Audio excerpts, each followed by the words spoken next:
Арбаңыздар урматтуу менин каналымда көрүүчүлөрүм, сиздерди каналдан көргөнгө абдан кубанычтамын. Менин атым Эскендер Шаршеев, экономист, саясаттануучу. Мен деген бүгүнкү ушул видеону Абабил 2 деген дрон боюнча айтып бергим келет, анткени АКШ Иран менен согушуп атышат, Израиль да согушуп атат.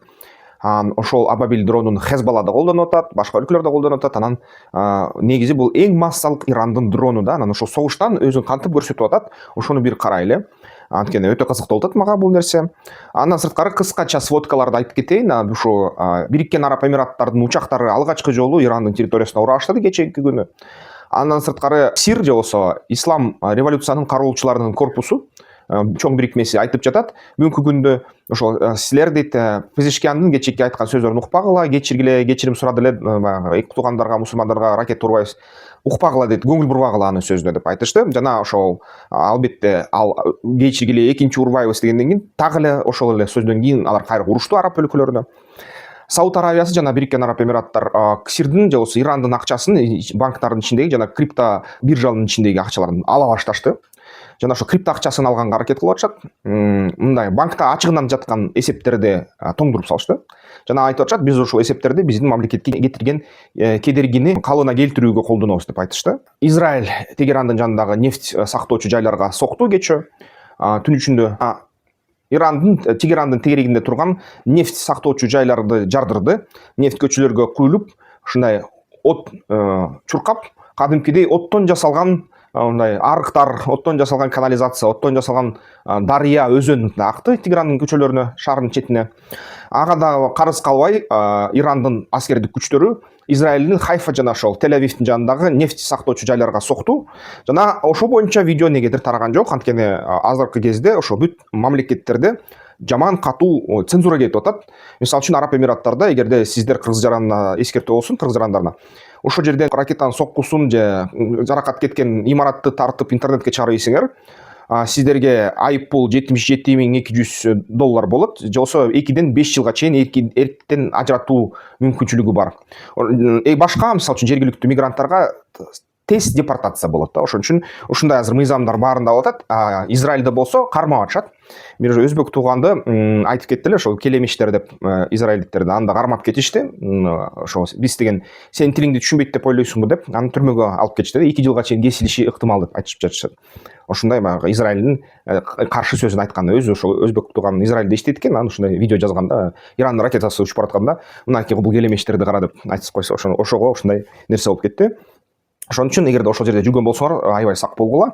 Араб өлкөлөрүндө, Израилде ошо ар бир ушундай сөз үчүн албетте жоопкерчилик болушу ыктымал. Жана ошо Пикхексет дагы айтты, өзүнүн расмий Instagram баракчасында жазып турат. Эми дейт, эгерде АКШ жаранын дейт, бир жерден ошол өлтүрсөңөр же өлтүрөм деп коркутсаңар, АКШны талкалайм деп айтсаңар, биз эч бир уялбай силерге аңчылык ачабыз, силерди кармайбыз. Жана эч бир уялбай жана эч кандай кечирим сурабай силерди өлтүрөбүз деп айтты да. Пикхексет согуш министрлигинин министри, секретари, Sec of War деп коет, согуш секретари. Ушундай айтып атат АКШныкы. Элестеткиле туугандар. Ошондой акыркы 2 күндүн ичинде 1000ге чукул, же болбосо өткөн 2 күн мурда түн ичинде 500ге жакын, 502 дрон жана баллистикалык ракетаны Орусия Киевге жадырды. Аякта согуш уланып атат, кызуу болуп атат, баягыдай эле. Миңдеп кишилер өлүп атат күндө. Тынч жарандар ошол оңдоп жарадар алып, эгер болсо үй бүлөлөр менен кырылып кетип атат. Аякта баягыдай эле эң чоң согуш ошол. Суданда дагы баягыдай эле аябай катуу ушундай кырылыштар болуп атат. Аякта геноцид болуп атат, кери учурда. Ошол нерсе такыр дүйнөлүк прессанын көңүлүнүн четинде. Анан албетте Пакистан менен Афганистандын ортосундагы согуш тынчыбай атат, катуу кызуу болуп атат. Эми биз жалпы темага кайрылсак, Абабил 2 бул Ирандын тактикалык учкучсуз учагы, көп максаттуу, ар кайсы маселелерди чечет ушул нерсе. Муну HESA же болбосо Iran Aircraft Manufacturing Industrial Company деп коет, же болбосо Иран учактарды куруучу, курулушчу жана өндүрүш компаниясы деп айтса болот. 1990 жылы иштелип чыккан. Бул деген негизи Абабил деген дрондун мындай тууганы болуп чыгат, Абабил 2. Жана бирок анын башкаруу системасы жакшы, мурункусунан жакшыраак деп эсептелинет. Анын негизи маселелери бул чалгындоо, кээ бир учурда ушундай байкоо салуу согуш талаасына, кээ бир учурда ошо максатты же бутаны аныктоо жана бутага көрсөтүү. Анан аны дагы ошол loitering munition деп коет, жолбосо жанкечти дрон катары колдонсо болот. Жолбосо кээ бир учурда аны дагы ошол ПВО системаларга мишень катары, бута катары колдонсо болот. Машыгууга да, ПВО системалар машыкканга. Абдан кымбат эмес, абдан арзан. Анын эң жөнөкөй аны уюштуруш, аны куруш өтө жөнөкөй, өтө арзанга турат, кымбат эмес. Аны массалык түрдө өндүрөт Иран жана экспортко жиберет. Анан Абабил Т деген мисалы үчүн бар. Абабил 3 деген да чыга баштады, Абабил 5 деген да түрү чыга баштады. Алар акырындап ушундай ишке кирип жатышат, дрондор. Канча дронду жасашыптыр да ирандыктар. Бүгүнкү күнү так маалымат жок, бирок ачык маалымат булактардан карап окусак, бир топ эле жасашты, миңдеп. 2006 жылы мисалы үчүн 370 даана болгон расмий өзү КСИРдин, Ирандын армиясынын айтуусу боюнча. Андан бери анын өнүктүрүү заводдору Иранда бир кыйла ачылган. 6-7 завод бар деп эсептелинет. 2022 жылы Тажикстанда ачылган. Анан аякта Тажикстан дал ошол Абабил 2-ни жасашат, анан көбүнчө ошол экспорт максаттарында. Анан 1980 жылдан бери жасалып жүрөт ушул дрон. Анан аябай көп ушунун дааналары албетте прокси группаларга жиберилген, Ирандын ушундай өзүнүн буйруктарын аткарган атайын армия түзүмдөрүнө. Жалпы саны миңдеп деп саналып баштады бүгүнкү күнү. Мисалы үчүн 25 жылы жаңылатылган ичиндеги начинка, фарш, жолбосо электроникасы жаңылатылган, оптикасы жаңылатылган, GPS менен иштеген, жолбосо GLONASS менен иштеген дрондордун саны 1000 алышты армиясы ушул. Анын арасында Абабил 2 Бавар 5 болду. Анан азыр Бавар 5ке көп басым кылат Иран армиясы. Бирок Абабил эң массалык дрон деп эсептелинет Иран армиясында. Абабил 2 январда 26 жылы Иран дагы 1000 ушундай жаңы дрон алган Абабил 2-нин даанасынан. Бирок бул деген расмий маалымат, мындай айтып жатышат да серепчилер, эгерде Иран 1000 дрон алдык десек, демек анык саны дейт бир 3000, 5000 же 20000 деп, 10000 деп айтып жатышат да. Анан каерде ушуну колдонушту Абабил 2-ни карасак, Иранда негизи кескин колдонушат, дал ошол арзандыгынан ушуну бута катары колдонушат да, ошол атайын аскерлерди, ПВОлорду машыктырууга.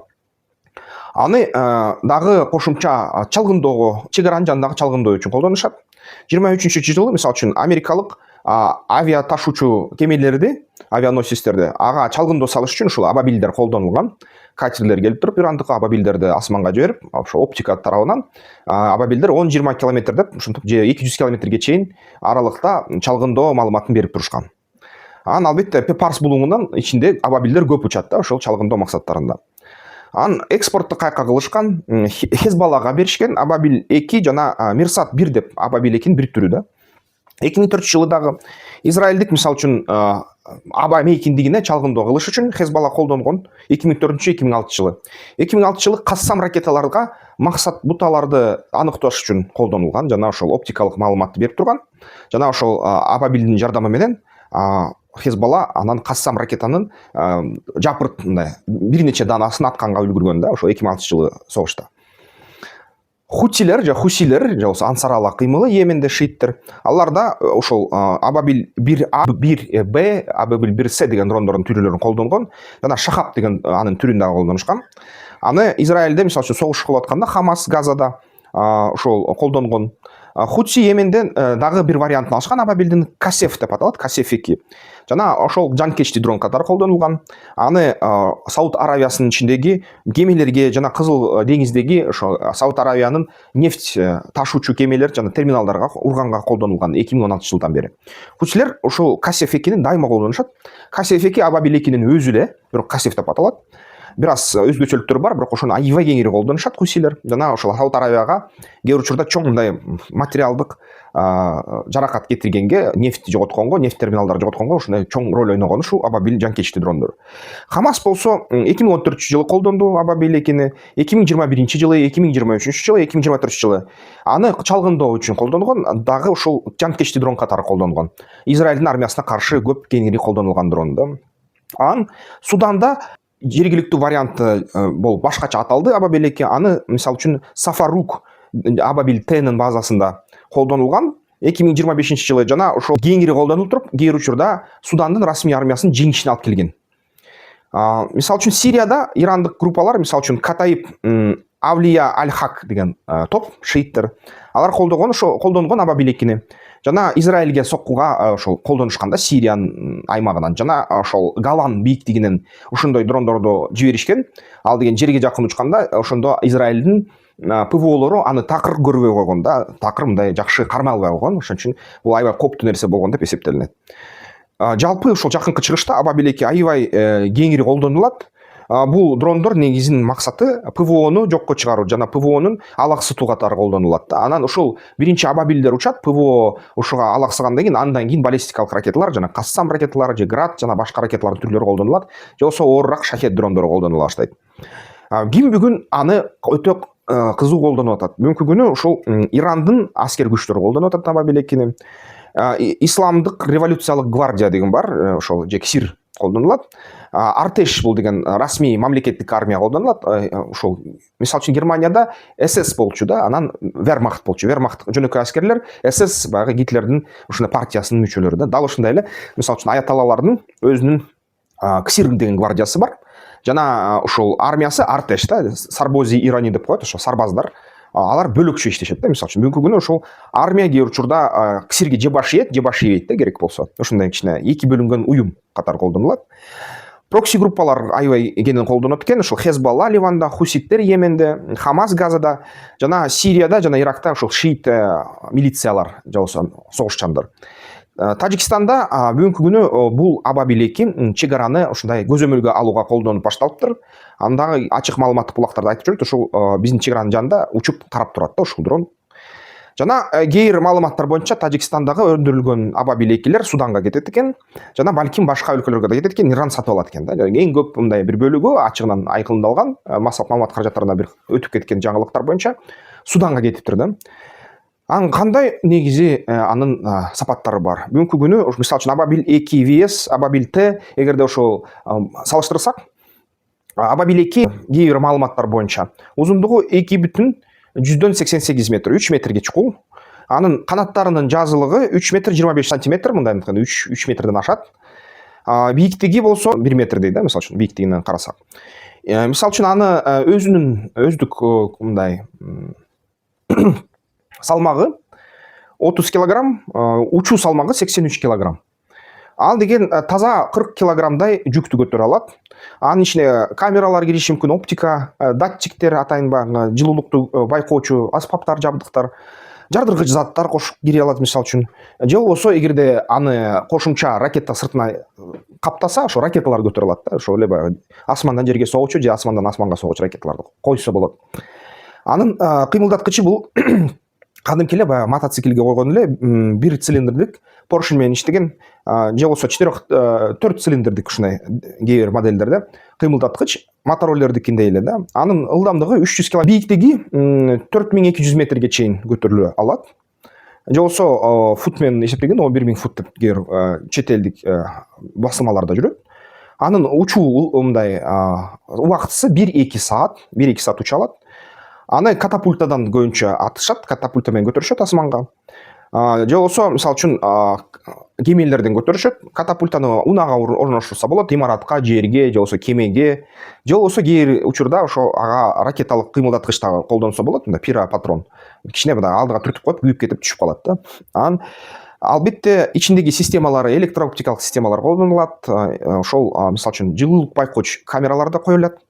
Кээ бир учурларда алмаз деген ошол ракеталарды көтөрө алат, ичинен канаттын астына бекилет алар.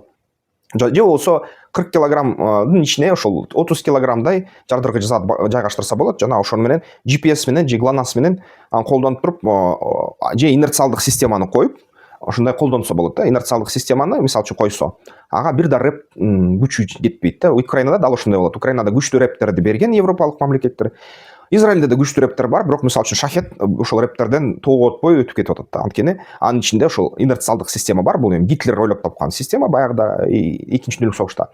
Ошол система ичиндеги мындай кандайдыр жердин кыртышынын гравитациянын таасири менен эле өзү уча берет. Ошол математикалык расчет менен ага эчтеке тоотпойт да. Эч кандай система, электрониканы бузган системада ага эч кандай таасир бербейт. Анын ушундай дыкаттыгы 10 метрге чейин дейт. Мисалы үчүн бир бутага атса, андан 10 метрге чейин ары же бери мындай учуп кете алат. Анча так эмес да, мындайын айтканда. 10 метр бул деген 10 метрдин ичине мисалы үчүн эгерде унаага атса, унанын ичиндеги отургандар аман калат да, 10 метр ашып кетсе. Анын албетте өзгөчөлүктөрү аябай жеңил болуп баштады. Композиттик материалдардан жасашат. Картон, кагаз, ошол композиттик, мисалы үчүн углепластик аябай жеңил ремонттолот, колдонулат. Жана ошол деңизде колдонсо болот, аны жердин үстүндө колдонсо болот. Анын тоо арасында да колдонуш бир аз кыйын. Анткени биздин тоолордо мисалы үчүн ушундай шамалдар бар, вертикалдуу шамалдар бар. Ошол шамалдар кичине коррекция кылат анын учуусун. Ошон үчүн тоого колдонуш ал жакшы эмес да. Бирок албетте кошумча контролдук системаларды койсо, телеметрияны койсо камера менен тоодон деле учуп кете берет да буйтап. Иранда бүгүнкү күнү аябай активдүү колдонулуп жатат ушул АКШга каршы согушта.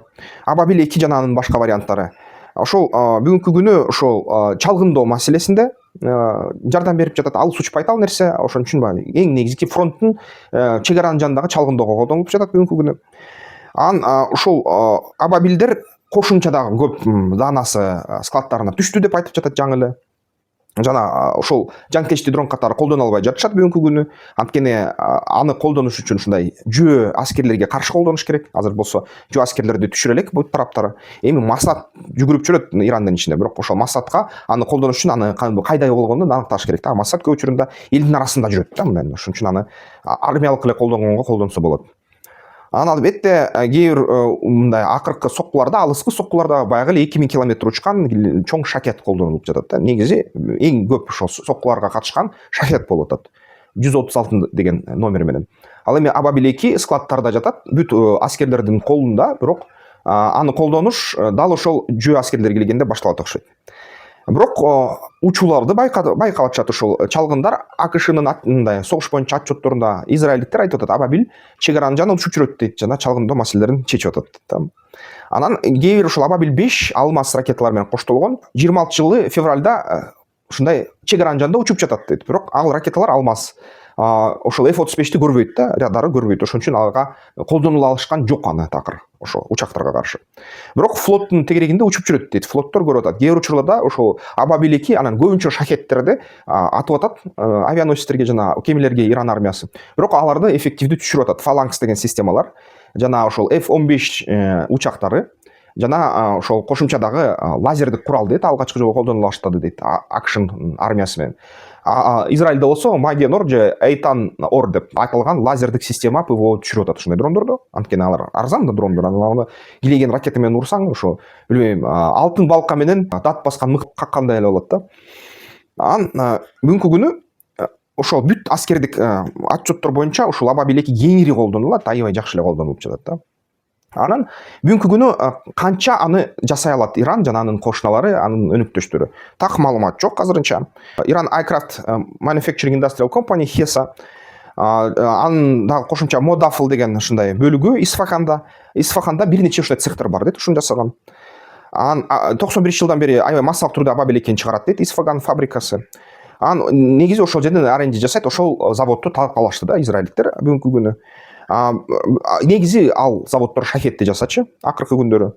Бирок Абабил 2 өзүнүн баасы бүгүнкү күнү бүт жабдыктар менен $10,000, $20,000 тегереги шахетти эле да. Тажикстанда мисалы үчүн Душанбеде Абабил 2 чыгарганда ошол бүт толугу менен экспортко кетип атат дейт. 80-90% экспортко кетет дейт. Кээ маалыматтар боюнча алар 3000 даананы чыгара алышат дейт да жылына. Бирок ал маалымат дагы тактала элек. Кээ бир маалыматтар боюнча азыркы тапта ушул Израилдин соккуларынан кийин жана АКШнын соккуларынан кийин Иран 100-200 же болбосо айына же жылына 12000-2400 Абабил 2-ни чыгара алат экен анын заводдору. Бүт линияларында шахеттер менен кошо да. Анан албетте шахет 136 мисалы үчүн ал 500-1000 даана Иранда чыгарат. Бүгүн Алабуга политехте мисалы үчүн Орусияда алар ошол 4000-5000 дронду айына чыгарганга чейин ушундай кудурети жетип калды деп айтып жатышат кээ бир маалыматтар, бирок тактала элек. Кээ бир маалыматтар боюнча ошол жылдык Орусиянын шахеттерди өнүктүрүү мүмкүнчүлүгү 10,000 дрон жылына деп эсептелине баштайт дейт ушул жылдын аягына. Негизи Абабилди Орусияда чыгарбайт, албетте алайыкта шахеттерге героин деп басым кылышат. Кээ бир маалымат аскердик булактар боюнча бүгүнкү күнү ушунда 26-27 миң Абабил 2 дрону бар. Шахеттердин саны 15 миң топ дрон катары колдонгонго мындай ой болгон. Жана булар бир убакта 1000 дронго чейин кыска дистанцияга чыгара алышат, мисалы жанкечти дрон катары. мындай эле айтканда эгер пехотага же ушу танктарга каршы мындай жапыртатканга жарап калган ушундай дрон. Жана мисалы үчүн ушундай эгерде шаарга атса, аны 1000 дронду шаарга атса, мисалы үчүн аябай катуу эле ушундай чатак кылып салат окшойт, баарын имараттарды талкалайт окшойт да. Анткени 40 килограмм взрывчатка бул бир топ эле взрывчатка жардырга жасат, бир топ эле мындай талкалоолорду пайда кылат. Албетте эң кызыктуу колдонулары ошону карасак, Суданда кантип колдонулду? Мисалы үчүн жарандык согуш болуп атат Суданда. Аябай кыска масштабта, мисалы үчүн ушул дрондор колдонулган Дарфурда. Судан расмий армиясы ушул дронду сатып алат, Тажикстандан эң көбү деп айтып жатышат да. SIF деп аталат ушул расмий армиясы. Жана ошол тез мындай жыйналуучу күчтөр же болсо РСФ деп оппозициясынын армиясына каршы колдонулган. Ошо 23-жылдан бери болуп атат. Мисалы үчүн маалымат боюнча ошол САФ Абдель Фаттах Аль-Бурхандын ушундай кармагынын астында, анын башчылыгынын астында ушул Абабил-2-ни колдонду. Жана 2011-жылдан баштап ала башташкан ушул САФ дрондорду Хессадан түзмөтү. 2014-жылдан Абабил-3-тү ала башташкан. Жана ошол Тажикстан тарабынан дагы ала башташкан дейт. Абабил 24-жыл эң негизи. Абабил-2, Абабил-Т жана Судан порт аркылуу Кешимфар деп Ирандан ала башташкан дейт дрондорду. Жана бул албетте Бириккен Улуттар уюмунун эмбаргосын бузган. Бириккен Улуттар уюму ушуга каршы, бирок аны тоткон жок. РСФ болсо Мохаммед Хамдан Дагало Хеметти Абабил-2-ни колдонулган эмес. Анткени аларга нөөнчө ошол дрондорду кытайлар алып келет, сербтер алып келет. Коммерциялык квадрокоптерлор колдонушат алар. FH-95, CH-95 деген модельдерди колдонушат. Абабил мисалы үчүн көбүнчө ошол Суданда Хаттандын Аль-Буркандын армиясы менен ошо чалгындоо максатында колдонулган. Жана ошол жанкечти дрон катары колдонулган негизи. Абабил-2 мисалы үчүн 24-жылы САФка ошол РСФти жеңгенге жардам берген. Мохаджир-6 жана Абабил-2 Омдурман суу алгылашында жардам берди. Жакшы жанкечти дрондор аябай укмуш результат берди да, мисалы үчүн. Мартта 24-жылы дрондор ошол РСФтин келе жаткан ушундай аскерлерин жок кылды. Абабил-2 көбүнчө роль ойноду ушул жерден, чалгындоо жана жанкечти дрон катары. Жана Хартум Омдурман территориясын САФ ошондуп кайтарып алды. Ошол жерден 24-жылы дал көрүндү да, ошол Абабил-2 эффективдүү экен. Анан жана өтө катаал курал экен, ошону көрүштү. Жана Абабил-3 варианты САФ мисалы үчүн түштүк Кордофанда колдонду, Дарфурда колдонду. Жана ошол жерден РСФ күчтөрү өзүнүн видеолорунда интернет ичинде ошо СПЛА-Н экземплярларын көрсөтүп атты да. Анан жалпы мисалы үчүн ошол САФтын Дарфур жана Омдурмандан жеңүүгө эң чоң ролду баары айтып атышат, серепчилер ушул Абабил-2 жардам берди дейт. САФ дайыма эле РСФтен коргонуп жаткан дейт. Анан ошол Абабил-2 колуна түшкөндөн кийин жана алардын аскерлери аны колдонгонду үйрөнгөндөн кийин жеңе баштады дейт РСФти. Анан 1000 ушул Абабил дрон колдонулду дейт ушул жерден согуштан. Жана 23-жылы 26-жылга чейин ушул жалпы саны ошол 1000ден ашты. Анан акыркы күндөрү ошол Мохаджир-6 деген модель колдонулуп жатат да. Судан ошону дагы жагып ушул дронду, анан Ирандан уруксат сурап завод курду. Анан завод куруп туруп ошол Абабил-2-ни өндүрө баштады. Аны болсо Заджил-3 же Загель-3 деп ата баштады. Ошол Абабил-3-түн вариантында колдоно баштады. Ошол өндүрүшкөнгө азыр көбүнчө Абабил-3 моделин өндүрүп жатышат Суданда РСФ. Жана ошол январда 24-жылы колдоно баштады. Өзү өндүргөн дрондорду колдоно баштады франшиза менен. РСФтин маалыматы боюнча азыр да колдонуп жатат да, мисалы үчүн Суданда. Анан Сафарок деген судандык камикадзе дрон Абабилге окшош, Абабил-2-дин өзүнүн копиясы, ксерокопиясы жаңы көрсөттү ошол выставкада Стамбулда судандыктар. Абабил-2 дейли, анын параметрлери толук ушул кайталайт Абабил-2-нин. Анан бирок алыстыгы өзгөрдү, 300-600 километрге чейин уча баштады ошол Сафарок. Жана 4 саатка чейин уча алат экен убактысы боюнча. Ичинде жасалма интеллект менен коштолгон автопилот кошулду. Snap 5 деген анти-джеминг деген система колдонулду. Бул деген баягы эгерде рэп менен урсаң, аны рэпти көп түрлөрүн четке кагат экен да, тотпой коет экен. Анын ошол эле дыкаттыгы баягы эле 10 метр калып атат. Бирок Сафарок САФтын армиянын ичине кире баштады, массалык түрдө алар өндүрө баштады ушул нерсени. Бул Абабилдин эволюциясы болуп кетти. Жана ошол албетте судандыктардан ошол эволюциясын көрүп ирандыктар башка заводдоруна да ошол жаңылаган ыкмаларын колдоно башташты деп айтып жатышат. Ошон үчүн азыр Абабил-2 балким ошол 600 километрге чейин уча алат экен азыркы тапта. Анан Абабил 2 сафтын албетте армиясынын куралында отурат ирандык жана тажикстандык дрондор, бирок өзүлөрү Мохаджар алтыны көбүрөөк колдонгонго аракет кылып жатышат. Жана ошол Сафарок жакшыраак экен деп ошого өтүп атышат да азыр. Сафарок ошол эле Абабил 2, Абабил 3түн мындай жакшылатылган эле варианты да. Анан дагы кайсы жерден көрдүк десек, ошол Хамастын колунда көп жолу байкалды. Сириянын армиясында да ошо шииттик милициялар алавиттердин колунда да байкалды ошол дрон. Quds Aviation деген системасы дагы ошол тарап жатат, заводдорду куруп жатат. Биздин тарапта колдонулган ошол эле нерселер байкалып атат, баягы чегаранын жанынан учканы байкалып жатат. Иракта шиит милициялары дагы колдоно баштады, ошол жерден да байкалды. Шиит милициялар ПМФ, Катайб, Хезбаллах колдоно баштады. Алар деген Даиштин калдыктарына, армияларына колдонуп жатат. 2020-жылдары ошо 24-жылдары америкалык базаларга ошондой Абабил 2 менен соккон экен. Жана ошо чалгындоого колдонулган. Анан 2023-25-жылы ошол Абабил 2 АКШнын Ирактагы дагы кошумча базасына колдонулганы байкалды. Жана азыркы убакта дал ошол Иран согушуп атканда АКШ менен азыркы ошол шиит милициялары дагы Ирактын ичинде америкалык базаларга ошол Абабил 2-ни колдонуп атат деген маалыматтар келип жатат да бүгүнкү күнү.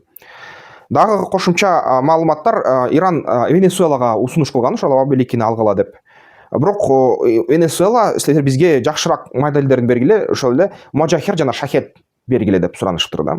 Мьянма Бирмага Абабилдер ошол жеткирилген экен. Аякта мусулман ошол Мьянмага каршы оппозициялар же болбосо ошол козголоңчулар колдонуптур, Аракан армия жана башка. Бирок маалыматтар боюнча ошол Абабил 2 даанасы колдонулган, бирок ага түзмө-түз тастыктоо жок. Эфиопияда колдонулду дейт. Аны алып көрүшкөн дейт эфиоптор, бирок жаратпай койушкан. Жана эфиоптор түрктөрдөн байрактарды жана Кытай дрондорду Винклонгду алганга аракет кылышты дейт. Байрактарды алып атышат окшойт дейт эфиоптор.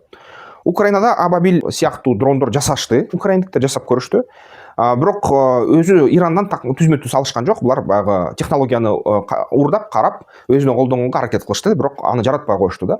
Ошон үчүн аякта башка өзүнүн дрондору жанакы Бобер сыяктуу жана ошол Лютый сыяктуу жасап жатышат. Көбүнчө алар да байрактардан үйрөнүштү, көбүнчө дрондордун конфигурациясына Абабил сыяктуу дрондор байкала элек. Азербайжанда ошол ирандык дрондор Абабилдер армияда колдонулуп жаткан, инциденттер болуп аткан, чегарадан атуулар болгон Азербайжанды карай. Шахет Можахерлер ошол 26-жылы колдонулган, жанакы көбүнчө ошол 4 шахет кирген да Азербайжандын Нахчывань аэропортуна.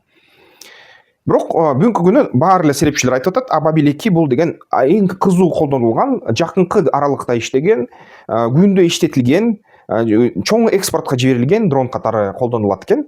Жана эң негизги чоң экспорттук ошол агым азыр Суданга кетип атат да. Суданга кетип атат. Аны албетте азыр ошол Абабил 2 эскирген деп эсептелинет. Арзандыгы менен эле алып атат. Аны Абабил 2-нин ордуна Абабил 3, Можахер жана ошол эле Шахет келип жатат да, туугандар.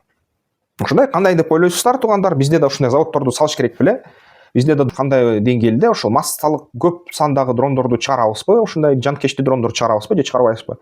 Жанкечти дрондор бизге керекпи? Жана эң негизги менин суроом, бизде ошол дрондорду түшүргөнгө украиналык Стинг сыяктуу ПВО системалар барбы же жокпу? Анткени ушундай дронду түшүрүш үчүн, мисалы үчүн, же 6-7 бригада керек, ар кайсы аралыкта турган пулеметтор менен.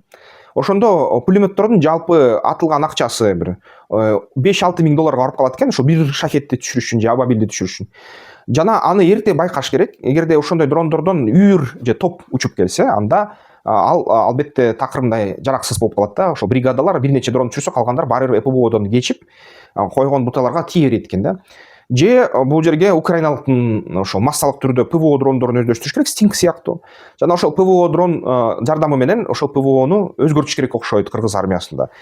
Жасалма интеллект менен коштоппу же оператордун мындай колдонуусу мененби, кандайда гана болбосо ошол дрондорду токтотуучу кандайдыр бир аспаптар керек экен. РЭП жарабайт экен. Советтер Союзунда, Орусияда жасалган С-300, С-400, Панцирь, Бук жана башка Печоралар ошол Белоруссияныкы. Ошол эле мисалы үчүн Кытайдагы ошол PQ-30, PQ-29дар ошол дрондорго туруштук бере албайт экен. Анын сырткары керек болсо ошол Израилдин эң мактаган номер 1 деген ошол темир капкак же темир калкан деген системалары дагы ошондой дронду кармай албайт экен. Караң амал табышты, бул Эйтан Ор же болбосо Маген Ор деген ошол темир нур деген лазерлер эле. АКШнын дагы жанакы Фаланкс деген системасы эле ошондой дрондорго туруштук берет экен. Жана ошол эле баягы Гелиос деген лазер установкалар жардам берет экен. Калгандардын баары ушул ПВОлор такыр ушундай эффективдүү эмес экен ушундай кичинекей дрондорго. Эгерде мисалы үчүн ошолдо лазерлердин аз чыгарсаң, атиги дрондор үйүр менен 1000ден 500дөн 10дон учуп келсе, баары бир анын баарын түшүрө албайт экенсиң. Бир эле 90-50% түшүрө алат экенсиң, калгандарын буталарына жете берет экен да. Ошондо менде суроо, ошо ПВО кайда да? Андай коркунучтарга ПВОлор барбы негизи? Дүйнө жүзүндө биздин мамлекет кимден үйрөнүшү керек? Ушундай суроо туугандар, ойлонгонго суроо. Сиздер менен Искендер Шаршеев болду. Саясаттануучу, экономист. Комментарийлериңди жазгыла, эмки видеолордон көрүшкөнчө.